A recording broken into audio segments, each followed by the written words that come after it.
उड़ीसा रे दो चेलका माझी परगाना से आतो गांवता रेन या गनी गरीब मेना कोआ नुको को माझी अरिया को चलाव आसे को जो बतौर ते जुदी आबो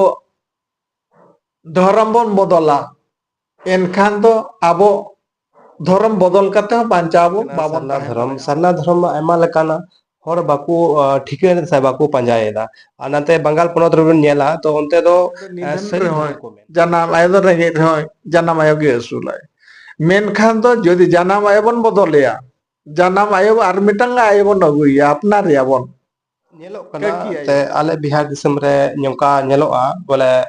मी आतो रे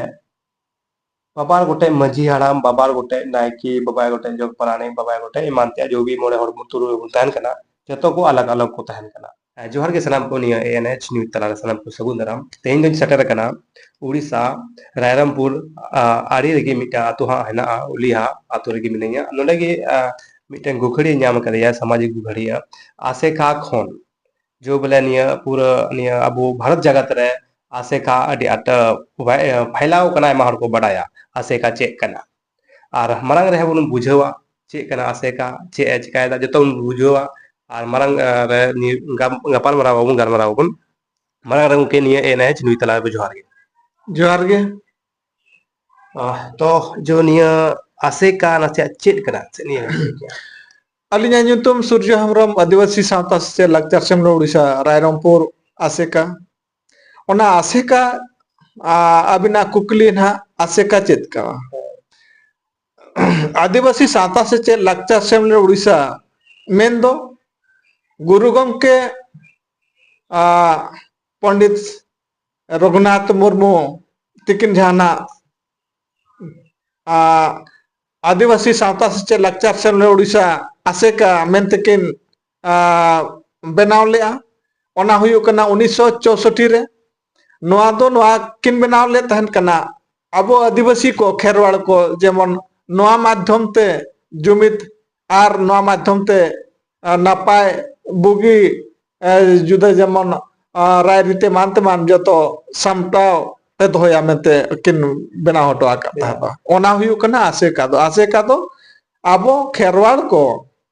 मेन्दो आदिवासी को जतो होड़ मिद जुमिद बन तहन मा मेनते जतो होड़ा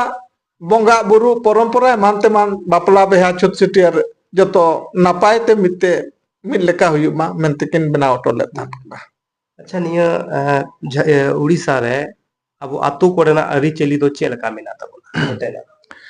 नोतेना अरी चली आतु कोरे जहां लेका मेना मेन्दो अलिन हुयु कनालिन सावता मड़वा चायरत अलिन लतार रे मेना को पीड़ पारगाना अलिन लतार रे मेना अकट को घाट पारगाना ओना लतार रे मेना अकट को आतु माझी पानिक गोडेत एमान तेमान उनका मेना अकट को नाके आदो मिन अतु रे मेटांग जाहेर तहन कना मेटांग जाहेर रे पुन जिखा खन मोड़े जिखा जहार रे बोंगा हुयु कना आदो ओना लेका हनते गे तेहेन ना जखन ना बिहार खन जखन ना किन हेज अकन तबना आबो गमके यूट्यूब गमके तिकिन आदो नोआ गिली लया जेमन आबो खेरवाड़ को मिल लेका के रू औरंग बाज बाजना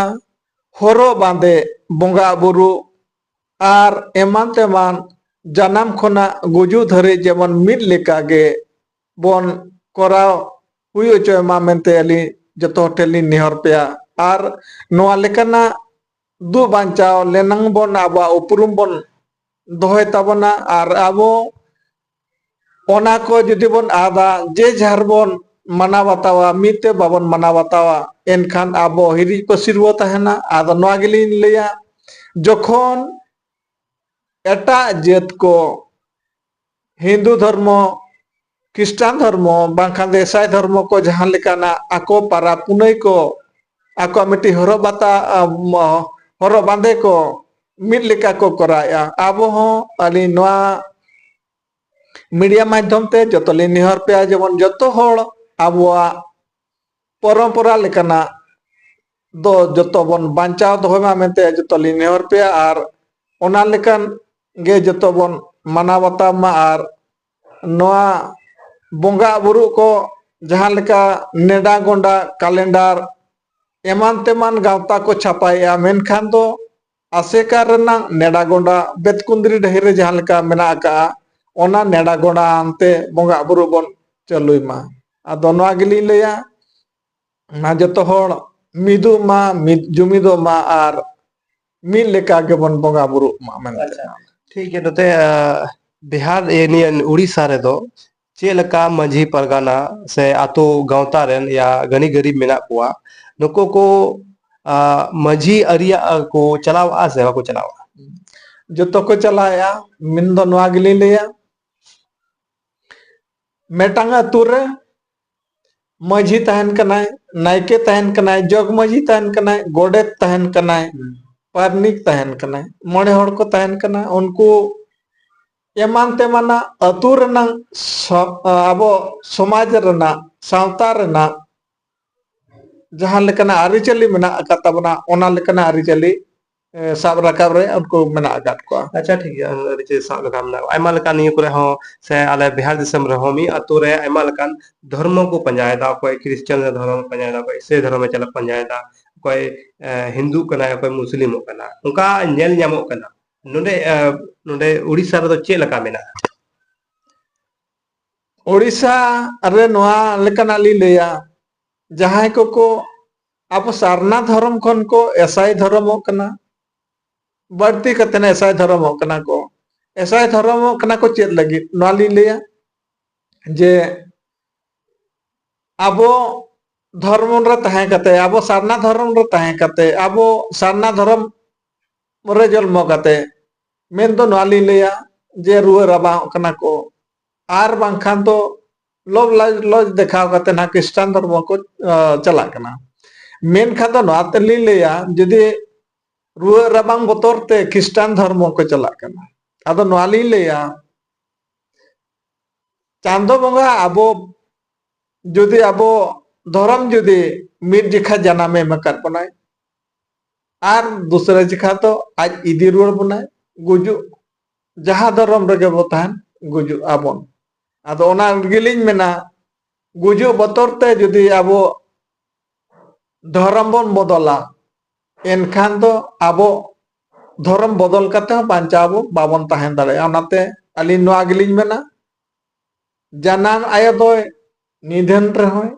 जनाम आयो दो रेंगे रहोगे जनाम आयो के असुलाय आर जनाम आयो के दुलड़ाय आदो ओनाते लिंग मेना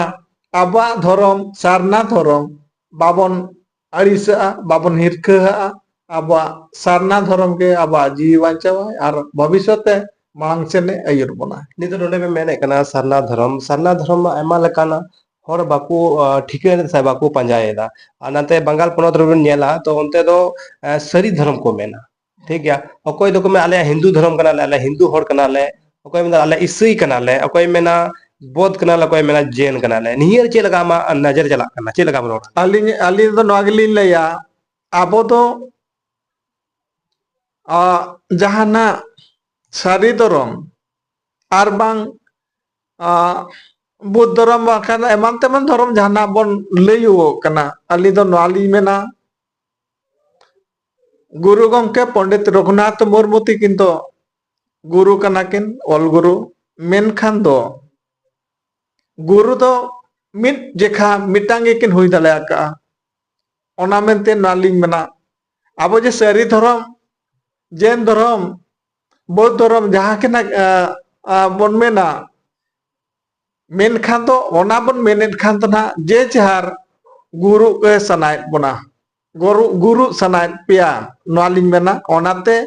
अलिंग दोलिंग मेना जहां पिलचु हड़ाम पिलचु बुढ़ी सारना धर्म रिन आबो गाड़ा किन बगियाकात बना आर सारना धर्म रिन जहां गुरु को हुईयाकान ताबना ओना गुरु खन बढ़ती गुरु बाबन हुई दड़ेया आर बढ़ती गुरु लगे आलम नासाय मा आबो तो जतो सारना धर्म रिन गाना कना बो सारना धर्म रिन हपन कना बो। अच्छा तो अब धर्म एटा धर्म पंजायदा अब करे चे को इफेक्ट पड़ा चे को गलत प्रभाव प्रभाव पड़ा अब समाज रे निया से आम सारना धर्म खन एटा धर्म जुदी बन पंजाया एटा धर्म जुदी बन चला अली तो नाली लिया अली एतहरे झाली लई के तहन कना जनाम आयो तो नाचार हो जनाम आयो तो निधन रे हो जनाम आयो तो रेगे रे हो जनाम आयो के असुलाय मेनखान तो जदि जनाम आयो बन बदलया जनाम आयो आर मिटंग आयो बन अगुया अपनार याबन ककी आयो मेनखान तो ककी आयो तो जनाम आयो लेका दुलार तो बाबो जाम दाड़ा मेन दो ओनालिंग मेना सारना धर्म रे जहातिना बंगा बुरु मेना आकात को सारना धर्म रिन बंगा बुरु गे आबो को दुलार बना सारना धर्म रिन बंगा बुरु गे आबो को दुलार बंचा दाड़े आबोना आर हानान हवा उयहर गालोत उयहर जुदि बन उयहरा एनखान तो नवा गिली लेया नवा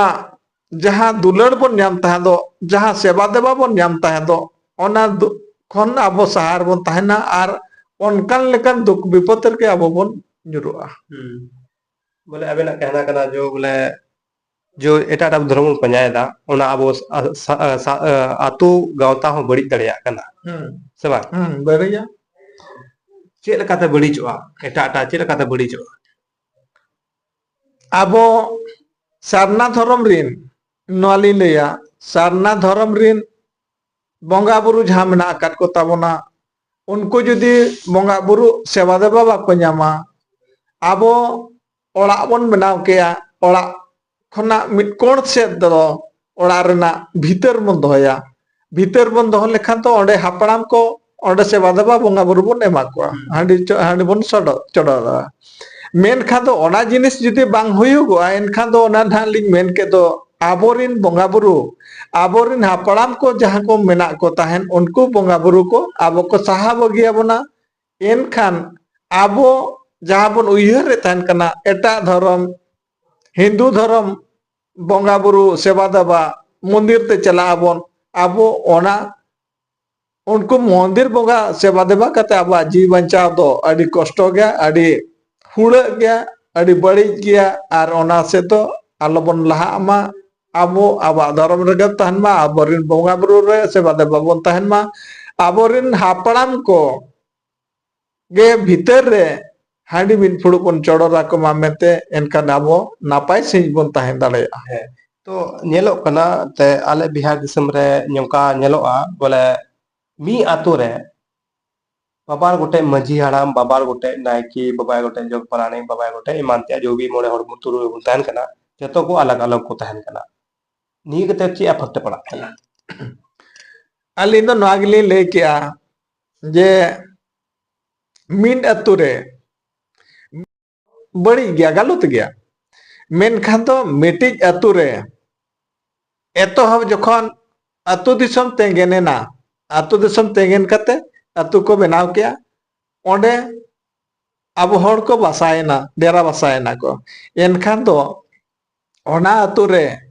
जहां तीन बंगा बुरु के को ताहे कान ताहे तो कना उनको बंगा बुरु दो ओंडे पांते नाम कते ओना जाहेर रे जतो को रकाब केट को जदि उनको जाहेर बंगा हटिन्यु आको भागो आको भाग मा बाको भागवा जहां बंगा जहां जाहेर को रकाब करा ओंडे खन दो आर उनको दो बाको सा मेनखान तो बारिया पिया जहां ना बिन लई किया ओना तो हुयो बांग दरकार कना आर मिट्टी कथा ना कना ओना दो जखना बार भागो का बारिया मजी कना को बारिया नाइके कना को बारिया पर नहीं को कना को बारिया गोडे तो कना को मेनखान तो ओना दो मिट्टी एमान तेमान चलिंग मेना नोआ राजनीति रिना प्रभाव इदी कते ओना दो बापे हड़ को हुयो कना आदो ओना दो बांग उयहर दरकार कना मेटांग जाहेर गे ताहेना मेटांग अतु रे दो मुझे से उपरुम लेकिया अलिया नितुम सूर्य हेम्ब्रम आदिवासी सावता से लाक्चर सेमले उड़ीसा रायरंगपुर माने सावता माडवा चायरे तो माने सोशल वर्ड चेयरमैन कनाली आंजम किदा पे दिसम रे नियल हड़ बोले नोडे गपाल मराव कदालिन जो बोले अबुआ अरिचली लेकाते और अबुआ सावता लेकाते अबुआ सावता चेक लगा बचाव तहना उनकालिंग गलमाव केदा आपे चेक का नजरिया तपे नेल जाम केदा चेक लगा तपे अंजम केदा उना कमेंट माध्यम तपे ले दाड़िया मा तबे आरो ने खबर अंजम लगिते चैनल लगा हुआ था मा तबे सनाम को जोहार गे।